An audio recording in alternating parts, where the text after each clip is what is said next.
सम्मेलन में भाग लेने के लिए जब 1931 में ब्रिटेन में गए थे, तो वहां क्या स्थिति बनी थी उनको समझिएगा, एक एक करके समझिएगा। पहली बात ये आती है कि महात्मा गांधी इस सम्मेलन में भाग लेने क्यों गए, ये गोलमेज सम्मेलन क्या थे, इन सारे बिंदुओं पर हमें चर्चा करनी चाहिए। सबसे पहले देखें गोलमेज सम्मेलन क्यों हुए, इसका रीजन क्या था, उन पर अपन बात। 1919 का अधिनियम आया, तो 1919 के अधिनियम में ब्रिटिश हुकूमत ने हमसे ये वादा किया था कि हम भारत में एक उत्तरदायी शासन की स्थापना करें। उत्तरदायी शासन स्थापित हुआ कि नहीं हुआ, इस बात की जांच 10 साल बाद करवाएंगे। और 10 साल हो कब रहे थे, 1929 में हो रहे थे। उत्तरदायी शासन स्थापित हुआ कि नहीं, इस बात की जांच 10 साल बाद करवाएंगे, यानी 10 साल पूरे कब, 1929 में। साथ में भारतीयों को संविधान का बोध है या नहीं, इस बात की जांच भी हम 10 साल बाद करवाएंगे, यानी 1929 में करवाएंगे। ये बात हमसे 1919 में कही गई, लेकिन ब्रिटिश हुकूमत ने निर्धारित समय के 2 वर्ष पूर्व ही, निर्धारित समय कौन सा था, 1929, इससे 2 वर्ष पूर्व ही नवंबर 1927 में साइमन कमीशन का गठन कर दिया गया। साइमन कमीशन का गठन कर दिया गया। साइमन कमीशन में कोई भारतीय सदस्य नहीं था।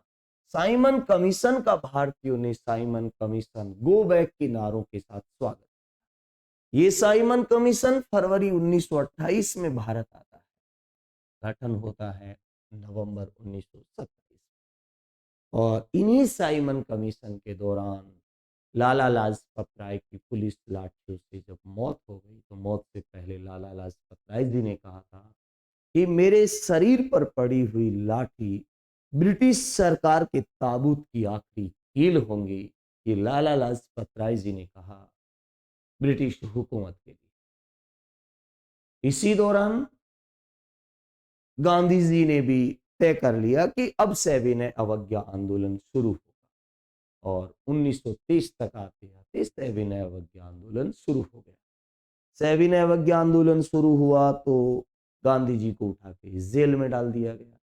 जेल में डाला तो वही गांधी जो सीधी बात अपने सत्याग्रह से मनवाने पर विश्वास करता था, यानी स्वयं को कष्ट देकर दूसरे से अपनी बात मनवाने का प्रयास कर रहा था।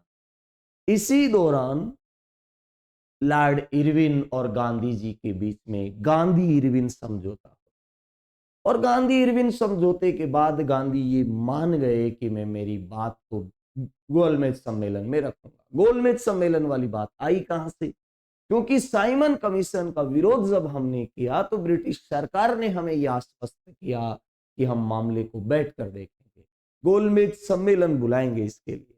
और जब गोलमेज सम्मेलन बुलाए गए तो ब्रिटेन के राजा सम्राट जॉर्ज पंचम हुआ करते थे, और वहां के प्रधानमंत्री हुआ करते थे रैमजे मैकडोनाल्ड। इसी दूसरे गोलमेज सम्मेलन में महात्मा गांधी SS राजपूताना नामक जहाज से इंग्लैंड वहां गए थे।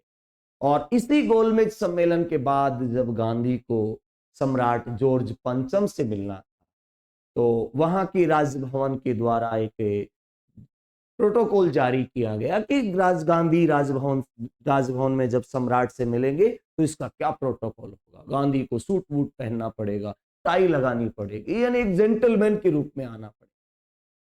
लेकिन गांधी ने यह सब करने से इनकार कर दिया, क्योंकि भारत के लाखों लोगों की, करोड़ों लोगों की वो भावना, गांधी नहीं था, वो लाखों लोगों का इमोशन था उस गांधी के साथ। तो ऐसी स्थिति में गांधी कब बदलने वाला? गांधी ने तो पहले ही डिसाइड कर लिया था कि मुझे रहना है देश की उस आम नागरिक की तरह, मुझे बात रखनी है देश की उस आम नागरिक की, मुझे सोचना है देश की उस आम नागरिक। और गांधी सम्राट जॉर्ज पंचम से जब मिलने की बात हुई, अड़ियल रवैये रहा कि नहीं, मैं मेरा ड्रेस कोड बिल्कुल नहीं बदलूंगा, मिलना है आपके सम्राट को तो मिलिए, वरना नहीं मिलिए। मेरे भारत का वो गांधी जब सम्राट जॉर्ज पंचम के पास पहुंचता है, तो सम्राट जॉर्ज पंचम ने एक यूं कहे मजाकी अंदाज में उन्हें अपमानित करने के उद्देश्य से ये शब्द बोला कि where are your cloth mister Gandhi, mister Gandhi आपके कपड़े का, लेकिन मेरे भारत के उस गांधी का बड़ा सुंदर जवाब था कि मिस्टर, हम करोड़ों लोगों के जो कपड़े हैं ना, वो तो आपने पहन रखे हैं, हम तो नंगे ही घूम रहे हैं।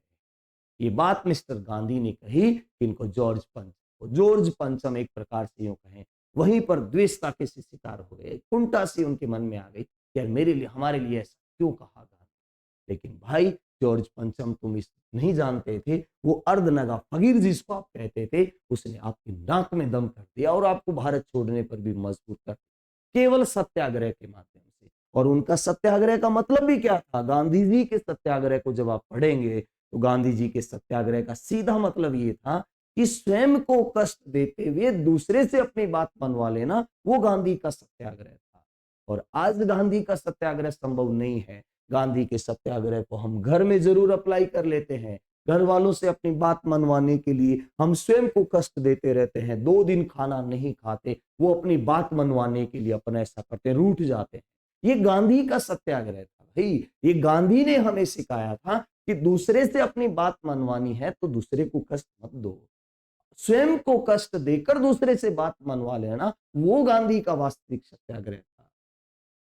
तो 1931 में गांधी जी ने यहाँ पर मौलिक अधिकारों की मांग की, लेकिन फिर ये 1935 के अधिनियम में नहीं आए थे। हालांकि ये गोलमेज सम्मेलन 3 हुए थे, तीनों में 3 व्यक्ति गए थे। महात्मा गांधी तो केवल दूसरे गोलमेज सम्मेलन में गए थे।